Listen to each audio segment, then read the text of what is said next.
Good morning. Good morning, good morning, good morning mga ka-birds. Good morning.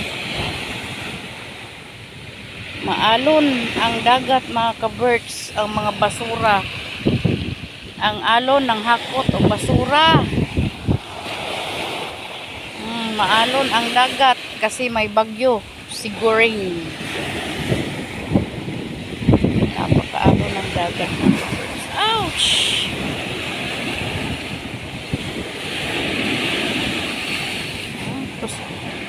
Malakas ang alon mga ka-birds, oh.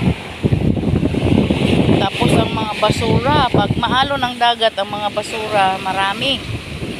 Napakadaming basura mga ka-birds kasi dala ng alon yan, dala ng dagat. Pag linaw na naman ang dagat, linisan na naman namin yan. Napakahangin. Pero walang ulan, makulimlim lang. Siguro natuloy siguring sa ibang bansa. Hindi na nagtagal sa Pilipinas.